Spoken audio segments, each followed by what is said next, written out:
Hello दोस्तों, आज मैं रिव्यू करूंगा एक बहुत ही बड़े डायरेक्टर, एक्टर, प्रोड्यूसर और पता नहीं क्या क्या है वो, और जिनने बहुत ही अच्छी मूवी बनाई है जिस मूवी का नाम है देशद्रोही 2। जिसने सबको मात दे दी। और आज ये इंसान RRR पे रिव्यू करने वाला है, तो अब इसकी वीडियो पे हम रिव्यू करते हैं।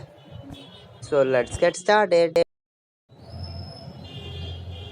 दोस्तों आज फिल्म रिलीज हुई है RRR और मैं उसी का रिव्यू करूंगा। फिल्म की कहानी लिखी है डायरेक्टर राजामौली साहब के फादर विजेंद्र साहब ने। कहानी उस वक्त की है जब हिंदुस्तान पर अंग्रेजों का राज था। अंग्रेजों का बॉस अपनी वाइफ के साथ आंध्रा में कहीं शिकार करने जाता है और आंध्रा में एक कम्युनिटी है गोंडा। उनकी एक छोटी सी बच्ची किसी के भी हाथ पर बहुत बढ़िया डिजाइन बनाती है, तो वो गोरी के हाथ पर एक बढ़िया सा डिजाइन बनाती है।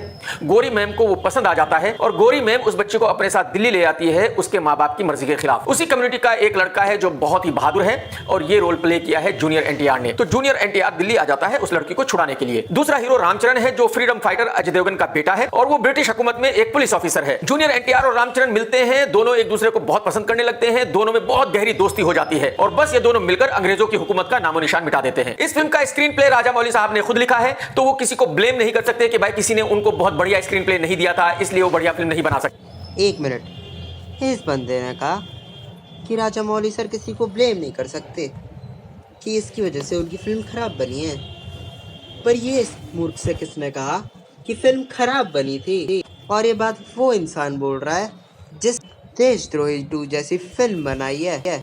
अगर हम IMDb रेटिंग की बात करें तो RRR की रेटिंग 8 है, जो कि सुपर हिट में आती है। वहीं अगर हम देशद्रोही 2 की बात करें तो इसकी रेटिंग 1.2 है आउट ऑफ 10, जो कि शायद आज तक की सबसे ज़्यादा फ्लॉप मूवी है, क्योंकि लोग मजाक उड़ाते हैं राधे मूवी का जिसका IMDb रेटिंग 1.9 है। तो इस हिसाब से इस बंदे को कोई हक नहीं बनता है RR मूवी के ऊपर कॉम्प्लीमेंट्स देने का, क्योंकि ये बंदा तो खुद ही मूवी ढंग की नहीं बना। और इस बंदे की खास बात यह है कि ये अच्छी से अच्छी मूवी पे खराब से खराब कॉम्प्लीमेंट देता है। इस फिल्म का स्क्रीन प्ले महा घटिया है, महा वाहिया। हाँ, तभी इस मूवी ने IMDb रेटिंग 8 कमाई है 10 में से और करोड़ों कमा रखे हैं, 550 करोड़ से ऊपर। वाहियात है। इस स्क्रीन प्ले में एक सीन भी ऐसा नहीं है जो देखने के काबिल हो। इस बंदे ने गलती से उल्टा बोल दिया, इस मूवी में ऐसा भी कोई सीन नहीं है जो देखने के काबिल ना हो।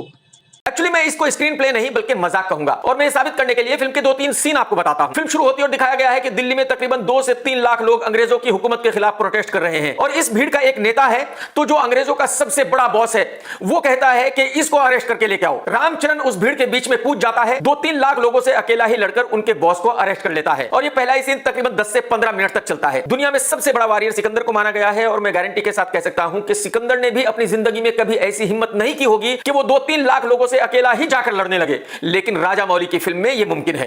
दोस्तों मैं आपको बताना चाहता हूँ ये एक हीरोइक मूवी है और उसमें ये मुमकिन है। और ऐसे राजामौली सर की जितनी मूवी होती है वो सारी की सारी हीरोइज्म पे डिपेंड करती है, तो ये सब उनकी मूवी में मुमकिन है, जैसे कि बाहुबली, मगधीरा और भी बहुत सारी। पर इस बंदे जैसी देशद्रोही तो नहीं बनाते वो, जिसे देखने इंसान ना जाए।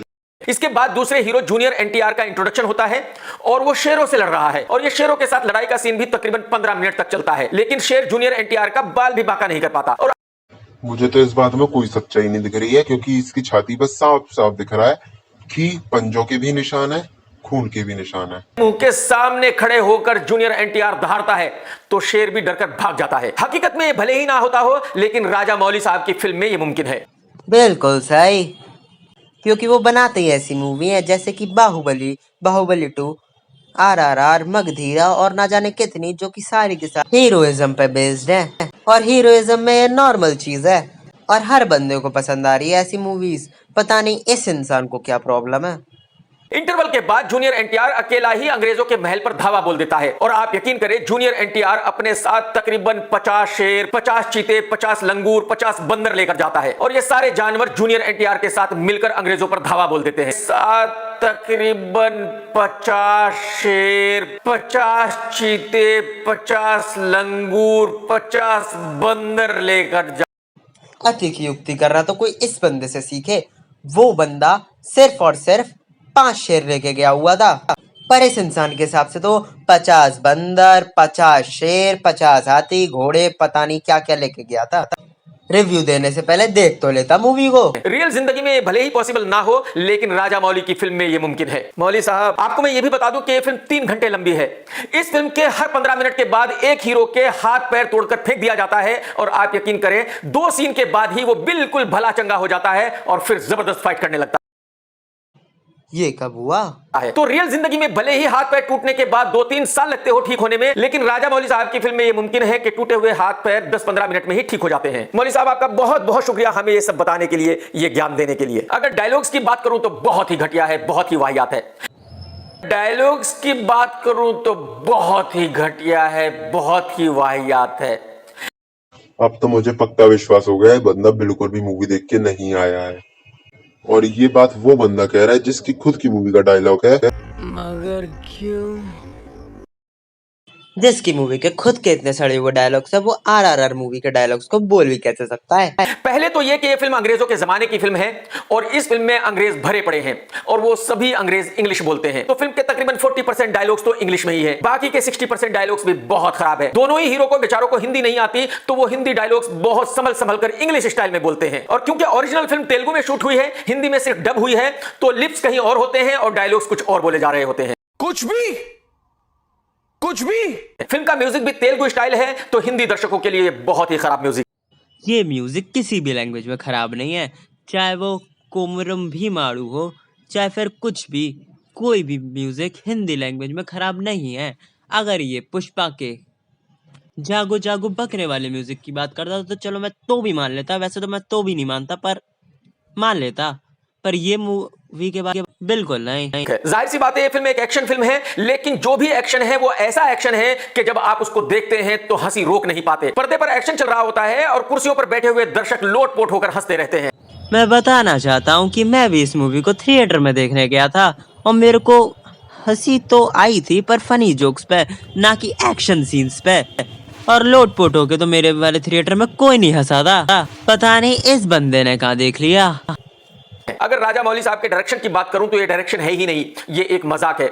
अगर कोई स्पॉट बॉय ऐसा डायरेक्शन करे तो मैं मान लूं, लेकिन अगर कोई अपने आप को डायरेक्टर कहे और वो ऐसा डायरेक्शन करे, वो ऐसी फिल्म बनाए, तो ये किसी मजाक से कम नहीं है। मैं राजा मौली साहब को राजा मौली ना कहकर मूली कहूं तो ज्यादा बेहतर होगा। 600 करोड़ रुपए उड़ाने के बाद अगर कोई डायरेक्टर ऐसी फिल्म बनाता है और ऐसा डायरेक्शन करता है तो मैं इसको गलती नहीं कहूंगा बल्कि एक क्राइम कहूंगा। क्राइम? इस बंदे का ऊपर वाला माला गायब हो चुका है। डायरेक्टर मौली साहब को कम से कम 6 महीने की सजा होनी चाहिए ये क्राइम करने के लिए और ऐसी घटिया फिल्म बनाने के लिए। अंकल जेल तो आपको होनी चाहिए इतनी वाहियात वीडियोस बनाने के लिए। अब आते हैं एक्टिंग पर, तो अजय देवगन से शुरू करते हैं। अजय देवगन के सिर्फ 2 सीन हैं। पहले सीन में ही वो मर जाता है और दूसरा सीन तब है जब उसका बेटा रामचरण उसको याद करता है। आलिया भट्ट के 4 सीन हैं और 4 के 4 सीन में वो अपने बॉयफ्रेंड रामचरण को याद कर रही होती है। तो मेरे कहने का मतलब यह है कि इन दोनों का रोल इतना छोटा है कि इनकी एक्टिंग के बारे में बात की नहीं जा सकती। अगर बात करूं रामचरण और जूनियर एनटीआर की एक्टिंग की, वो दोनों ही 3 घंटे तक एक्शन करने में इतने बिजी थे कि उनके पास एक्टिंग करने का अंकल मेरी बात मानो, आप एक और बार मूवी देख के आओ। मेरे को लगता है आपने ढंग से मूवी देखी नहीं है। तो भी नहीं था। सुनने में ऐसा आता है कि दोनों ही तेलुगु फिल्मों के बहुत बड़े सुपरस्टार्स हैं और मुझे इसमें बिल्कुल कतई कोई एतराज नहीं है अगर ये तेलुगु फिल्मों के बहुत बड़े सुपरस्टार्स हैं। लेकिन अगर ये वहां के सुपरस्टार्स हैं और मौली साहब ने इस फिल्म को तेलुगु में बनाया है तो इस फिल्म को हिंदी में डब करने की जरूरत नहीं थी। हिंदी दर्शकों को इस फिल्म को दिखाने की जरूरत नहीं थी, जबकि इन दोनों ही हीरो की हाइट 4 फीट है और दोनों ही भालू दिखते हैं। 1 मिनट भाई तू जिन एक्टरों की बेइज्जती कर रहा है ना 4 फीट बोल के, भाई तू ये खुद की बातें कर रहा है, क्योंकि दोनों की हाइट ना 5 फुट 6 इंच से ऊपर ही है, बल्कि तेरी तो सच में 4 फुट ही है। तेरे सामने वो लोग खली लगेंगे। बात करता है मौली साहब, मुझे इसमें कोई एतराज नहीं है अगर तेलुगु सुपरस्टार्स इतने बदसूरत होते हैं, भालू जैसे दिखते हैं। लेकिन भाई साहब आपको यह याद रखना चाहिए था कि हिंदी फिल्मों के सुपरस्टार्स ऋतिक रोशन है, रणबीर कपूर है। हिंदी फिल्मों के विलन भी इन दोनों भालू जैसे एक्टरों से 50 गुना अच्छे दिखते हैं। तो मेरे ख्याल में हिंदी दर्शकों के लिए इन भालू जैसे 2 एक्टरों को 3 घंटे की फिल्म में कंटिन्यू झेलना बड़ा ही मुश्किल काम है। ये बंदा यहाँ पे बैठा बैठा सरासर रेसिज्म कर रहा है।